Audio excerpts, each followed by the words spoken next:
Ayan. Babala tayo ng balingoy kasi gagawa po tayo ng suman. Ayan. Ito po ang gagamitin ko, balingoy at suman. Kaya may kasama po yung yung kamote at saka with gabi. Kaya masarap po itong kakapartner itong tatlo. So add din natin lahat ito. Yan. Para sila ay magsama-sama.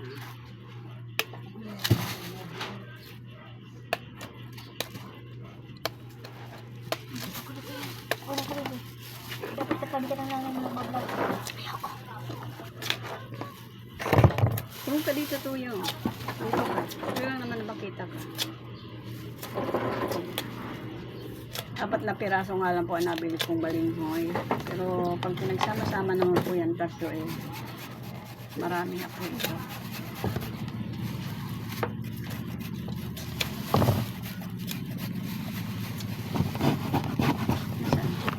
Hinugasan mo ba?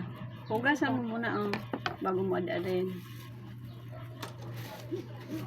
Wait, kita ko sa vlog mo. Takbo mo. Wala na kasi.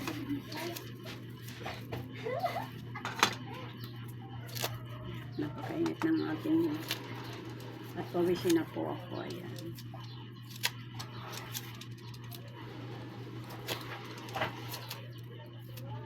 Ang ganda naisip ko kasi na mag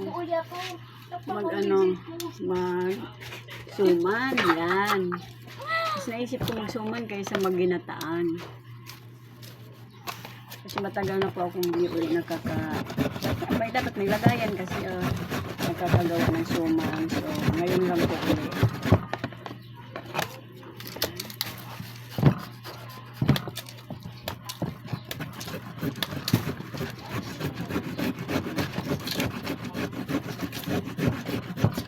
Hindi, dapat kumuha kayo ng lagayan.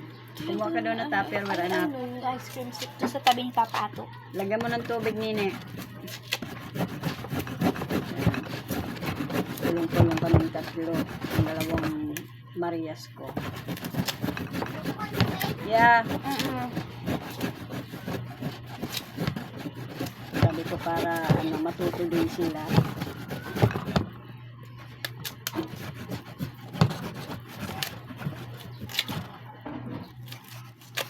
Kasi mahirap naman sa mga bata na mga walang alam sa mga pag-gaganito, di ba? Kaya ganito matuto na sila. Kaya bago mo ad-adin, hugasan mo muna. Natin gagana-gana din, di ba? Sayang. Kukuha na ulit tayo. Ito na lang kasi yung balingoy doon sa binibilihan ko, kaya kinuha ko ng lahat, 4 na piraso na lang. Dapat na talaga marami ito para kasi wala na ko